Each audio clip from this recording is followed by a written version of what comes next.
हरियाणा के मुख्यमंत्री नायब सिंह सैनी ने वीरवार को चंडीगढ़ में बजट घोषणाओं को लेकर मैराथन समीक्षा बैठक की। मुख्यमंत्री की अध्यक्षता में सुबह करीब 11 बजे शुरू हुई बैठक देर शाम तक करीब 7 घंटे से भी ज्यादा तक चली।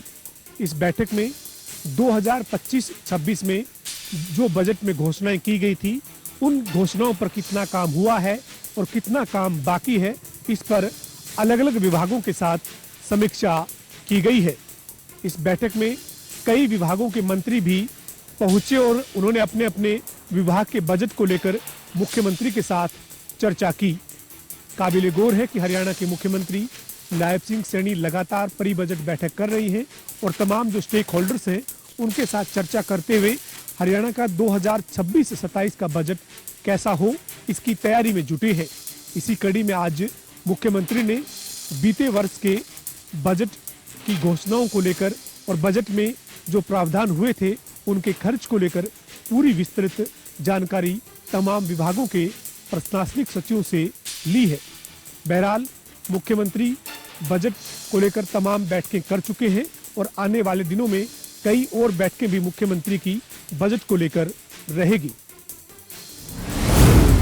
लापरवाह अधिकारियों पर हरियाणा सरकार सख्ती अपना रही है। आज ऐसा ही एक मामला कुरुक्षेत्र में देखने को मिला, जब जिला कष्ट निवारण समिति की बैठक में खाद्य आपूर्ति विभाग के एक इंस्पेक्टर पर कार्रवाई की गई। दरअसल कुरुक्षेत्र में आज जिला कष्ट निवारण समिति की बैठक थी, जिसमें खाद्य आपूर्ति विभाग के मंत्री राजेश नागर पहुंचे थे। उन्होंने 17 शिकायतें सुनी, इसमें से 11 शिकायतों का मौके पर निपटारा किया गया। खाद्य आपूर्ति मंत्री राजेश नागर ने एक शिकायत पर कार्रवाई करते हुए इंस्पेक्टर पर खाद्य आपूर्ति विभाग के एक इंस्पेक्टर को तुरंत सस्पेंड करने के आदेश भी दिए हैं। उन्होंने साफ तौर पर कहा है कि किसी प्रकार की लापरवाही बरती जाएगी तो उस पर इसी तरह से सख्त कार्रवाई होगी। रणदीप रोड, जनता टीवी, कुरुक्षेत्र। पानीपत के दीवाना रेलवे स्टेशन के पास ट्रेन की चपेट में आने से एक व्यक्ति की मौत हो गई। बता दें कि मृतक की पहचान गांव दीवाना निवासी मनवीर के रूप में हुई है, जिसकी उम्र 58 वर्ष थी, जो 26 तारीख से घर से लापता था। फिलहाल मृतक के शव को पोस्टमार्टम के लिए पानीपत के सिविल अस्पताल के शवगृह में रखवा दिया गया है। वहीं पुलिस द्वारा मामला दर्ज करके जांच शुरू कर दी है। पानीपत से जनता टीवी के लिए अनिल सैनी की रिपोर्ट। गुरुग्राम में अपराधियों के हौसले इस कदर बुलंद है कि उन्हें पुलिस प्रशासन का बिल्कुल भी खौफ नहीं है।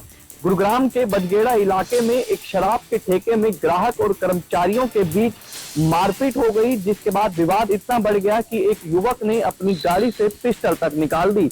वहीं बताया जा रहा है कि इसका जो वीडियो है लगातार सोशल मीडिया पर वायरल हो रहा है। गुरुग्राम पुलिस को फिलहाल इस पूरे मामले में कोई शिकायत जो है वो नहीं मिली है, लेकिन गुरुग्राम पुलिस के अधिकारी का यही कहना है कि सोशल मीडिया पर जिस तरीके से ये वीडियो वायरल हो रहा है, उसी के आधार पर गुरुग्राम पुलिस जांच कर रही है।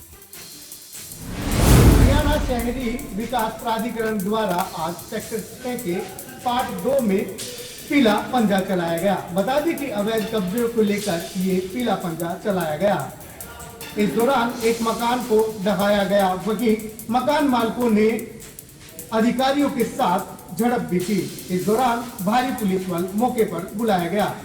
फिलहाल बता दें कि हरियाणा शहरी विकास प्राधिकरण के अधिकारियों ने सीधे तौर पर कहा कि ये कार्रवाई जारी रहेगी और जो भी अवैध कब्जे इस तरह से शहर में किए गए उन पर पीला पंजा चलाने का काम जारी रहेगा।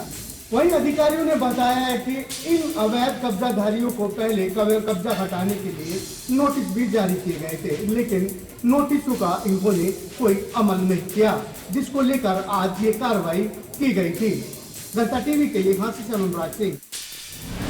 सोनीपत के सेक्टर 14 स्थित बिल्डर जोनी त्यागी के आवास पर ईडी की टीम छापेमारी करने पहुंची है। अल सुबह ही टीम सीआरपीएफ जवानों के साथ यहां पहुंची थी और फिलहाल जो है टीम अंदर जोनी त्यागी और उसके परिवार के सदस्यों से पूछताछ कर रही है।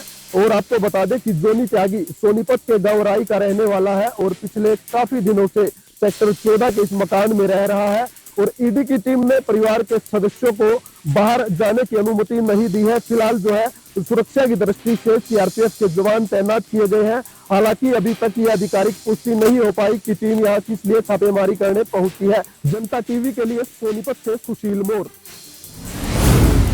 कहते हैं कि ऐसे शौक नहीं रखने चाहिए जो आपको जेल तक पहुंचा दे।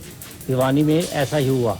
एक युवक अपने शौक पूरे करने के लिए एक राजस्थान से देसी पिस्तौल ले आया। उसका मकसद था कि पैठ जमाओ, लेकिन पुलिस को इसकी सूचना मिल गई। पुलिस ने उसे गिरफ्तार कर लिया है। हालांकि उसका कहना है कि शौक पूरे करने के लिए वह पिस्तौल लेकर के आया था।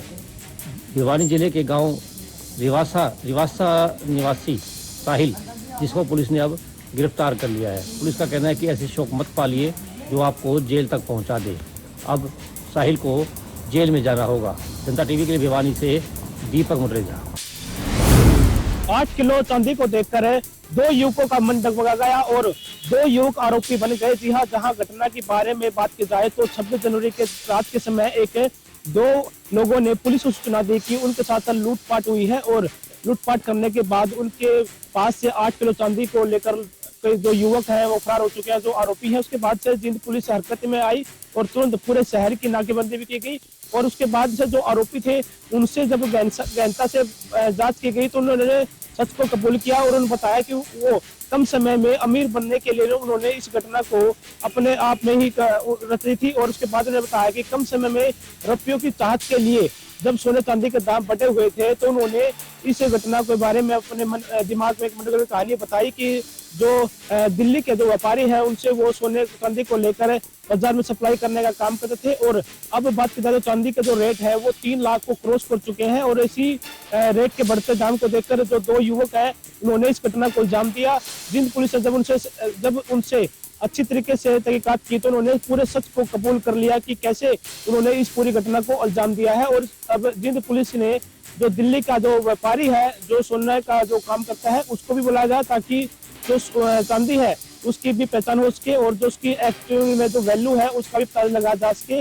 और जींद एसपी ने इस मामले में पूरा खुलासा किया है और बताया है कि जो 2 युवक हैं वो जो चांदी के रेट बढ़े हुए थे उन्हीं बातों को लेकर उनके मन में एक जो आइडिया आया और उन्होंने खुद ही अपनी लूट की घटना को अंजाम दिया है। फिलहाल जींद पुलिस ने दोनों आरोपियों को काबू कर लिया है और आगे की कार्रवाई शुरू कर दी है।